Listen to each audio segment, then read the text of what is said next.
Salutare internet și bine v-am regăsit pe canalul nostru de YouTube. De la Xiaomi mergem mai departe către Samsung, iar astăzi vom vorbi despre Galaxy A20e. Încă un telefon de buget ce se învârte în jurul sumei de 1000 de lei. Este vorba despre un ecran HD+, o construcție de plastic, însă vine într-un body destul de mic. Așadar este compact, este portabil și bineînțeles un telefon destul de basic cu care îți poți face treaba de zi cu zi. Hai să deschidem cutia, să vedem de ce este în stare Galaxy A20 și să vorbim puțin despre el spre finalul videoclipului.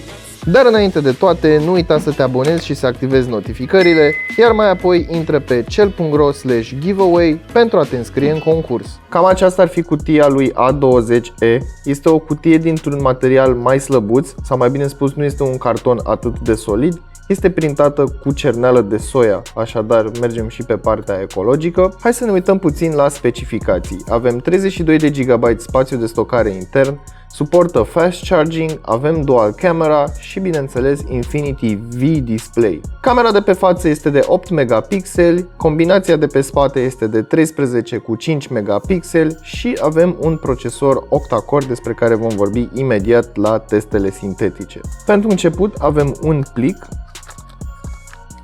în care găsim câteva informații despre telefonul mobil, garanție, lucruri regionale și cam atât. De data aceasta nu găsim o husă. Mai departe avem telefonul, este negru și este în acea folie de plastic.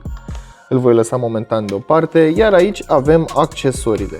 Avem încărcătorul care are 9V 1,67 A sau 5V 2 A. Așadar o să se încarce bateria destul de rapid. Mai avem o pereche de căști. O pereche de căști basic, dar are funcția de hands-free, așadar poți să vorbești liniștit în timp ce conduci sau în timp ce faci orice altceva. Iar în final avem cablul de alimentare și transfer date USB tip C.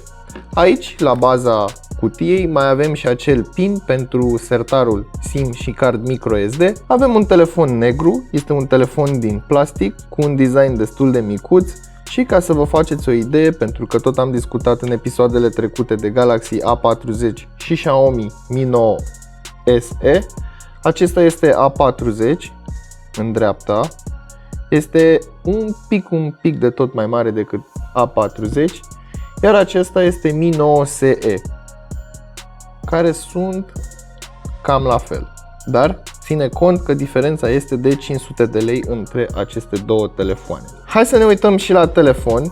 Pe partea din stânga avem sertarul cu două sloturi pentru cartelele SIM și un slot pentru cardul microSD. Așadar nu avem niciun sacrificiu la capitolul acesta. Pe partea din față avem display-ul cu acest V-drop notch care ascunde camera pentru selfie.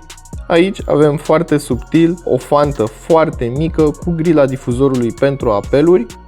Pe rama din dreapta avem butoanele de volum și butonul de power. La baza telefonului avem grila difuzorului, gaura pentru microfonul principal, mufa de alimentare și transfer date USB tip C și în final avem și gaura pentru jack-ul audio de 3,5. În partea de sus avem doar o gaură pentru microfonul secundar, iar pe partea din spate tot ce avem sunt amprente, pentru că este un magnet de amprente acest telefon, chiar dacă este din plastic, dar în cazul în care se observă pe cameră, are cumva un efect de ulei. Nu este negru, este un negru cu acel efect, nu se apropie de Galaxy A40.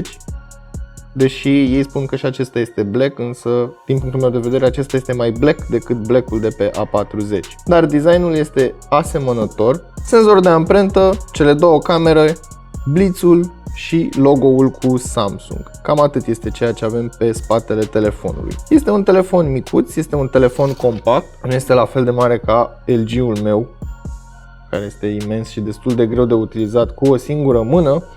Îmi place că pot să-l cuprind, pot să ajung în partea de sus a telefonului fără absolut nicio problemă. Destul de confortabil de ținut în această poziție atunci când te joci, pentru că are colțurile foarte rotunjite și are și spatele o curbură așa, dar este o curbură foarte mică care se continuă către colțuri, așadar îți dă un confort ceva mai mare decât să spunem, telefoanele de genul acesta care sunt plate, dar și ele sunt confortabile la rândul lor. Prima impresie este o impresie plăcută, îmi place acest telefon, îmi place că este compact. La capitolul design, să spunem că se putea mai bine, însă toate telefoanele din această serie, de exemplu Galaxy A10, A20, A30, A40, se aseamănă foarte mult între ele. Am pornit telefonul, i-am făcut setările, am dat și teste sintetice și hai să vorbim puțin despre senzorul de amprentă. Este aici pe spate, după cum am putut observa și mai devreme, nu este nici cel mai rapid, în schimb nu este nici cel mai încet. Este un senzor decent care recunoaște amprenta destul de bine și sunt foarte puține cazurile în care îți spune să încerci din nou. Nu sunt foarte încântat de acest senzor, dar este bine că există, ai o posibilitate de a-l debloca ceva mai rapid decât să stai să introduci de fiecare dată codul. Mergem mai departe către ecran. Avem un ecran destul de generos, aș putea eu spune, pentru acest telefon, 5,8 inch și ocupă undeva la 80,4% din suprafața ecranului.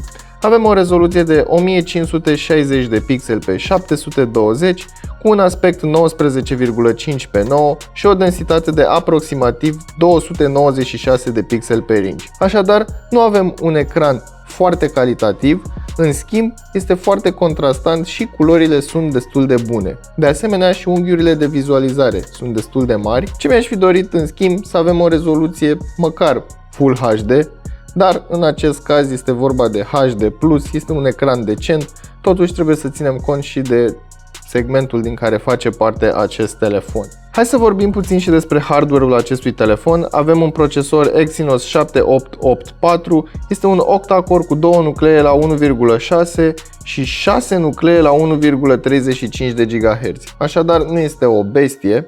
În schimb, hai să vedem cum s-a descurcat în testele sintetice. Să nu uităm, avem 3 GB RAM și 32 de GB spațiu de stocare intern. În AnTuTu Benchmark am scos 95.374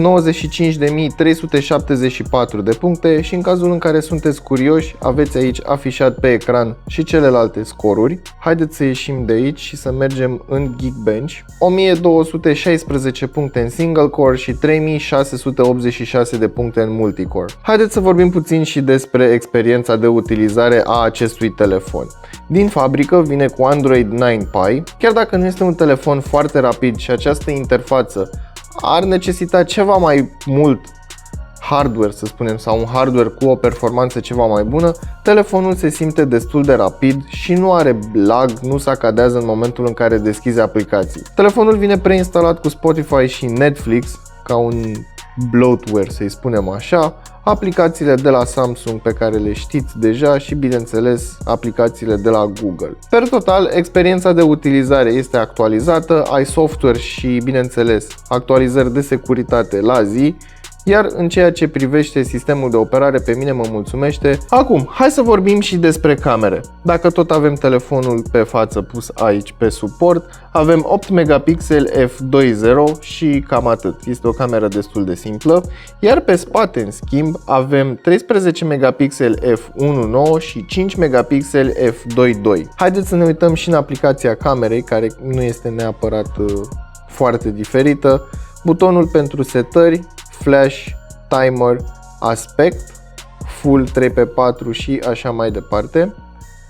Am ieșit din greșeală din cameră, iar aici sunt niște setări pentru filtre și beauty mode pe care, bineînțeles, eu personal nu-l sufăr. Aici avem butonul pentru galerie și butonul pentru camera selfie. Hai să mergem în modul video să vedem cum putem să filmăm.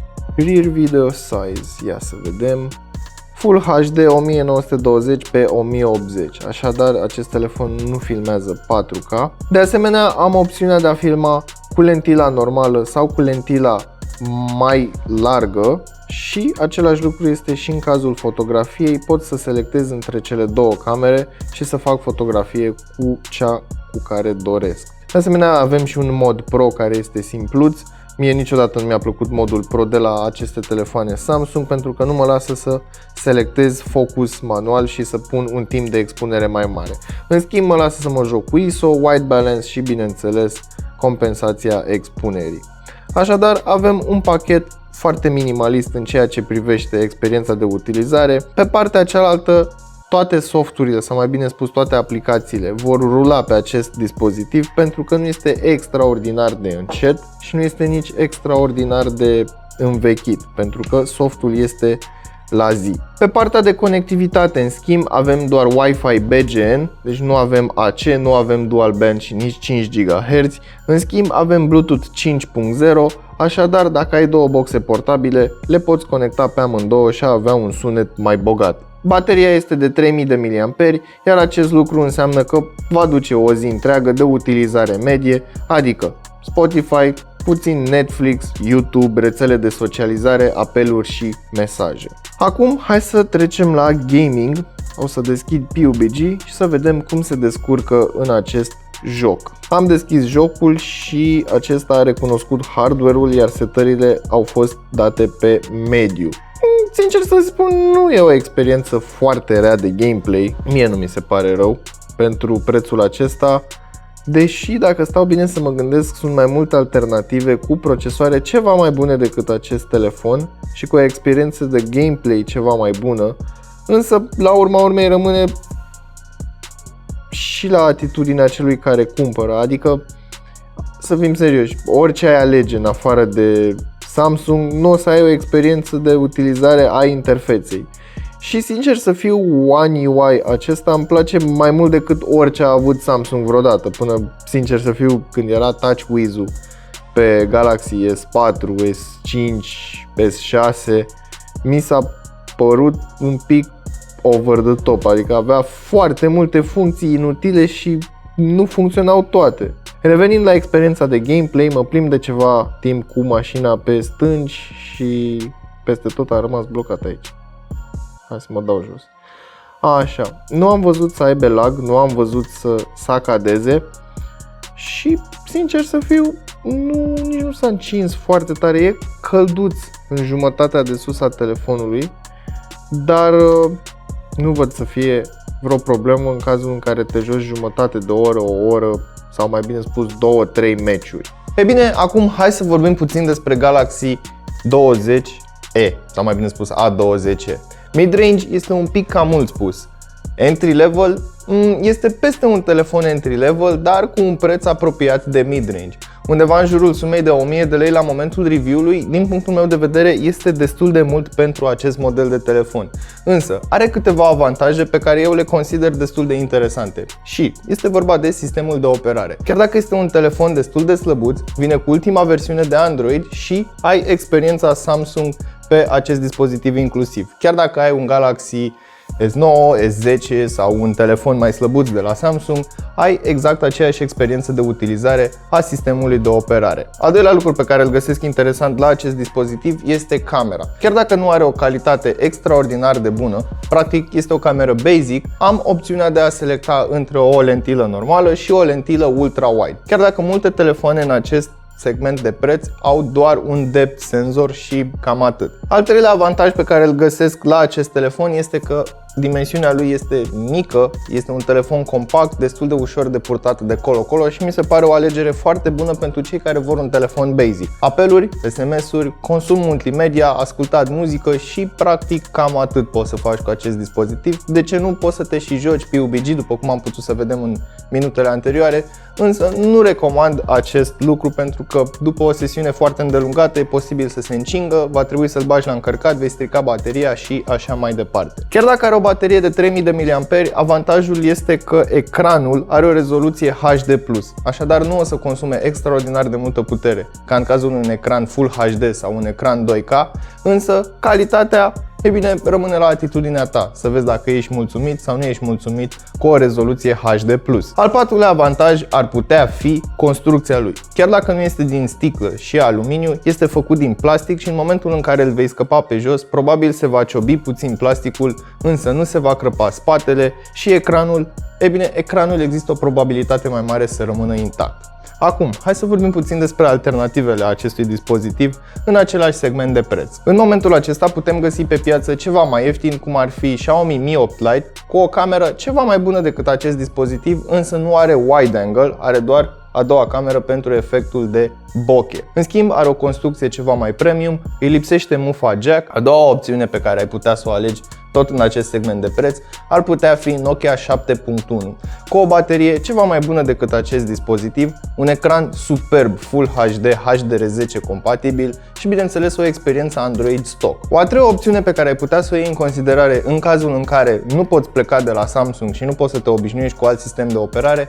ei bine, ai putea alege Galaxy A40. Chiar dacă nu este o bestie de telefon, se încadrează cam în aceeași sumă de preț la momentul review-ului și avem USB tip C, mufă jack, un ecran Full HD+, și un screen to body ratio ceva mai mare decât acest telefon. Acestea fiind spuse, eu am fost Dragoș, acesta a fost Galaxy A20e. Până data viitoare nu uita să verifici descrierea pentru linkuri utile și prețuri actualizate și totodată nu uita să-ți dai cu părerea despre acest dispozitiv în secțiunea de comentarii de mai jos. Salut!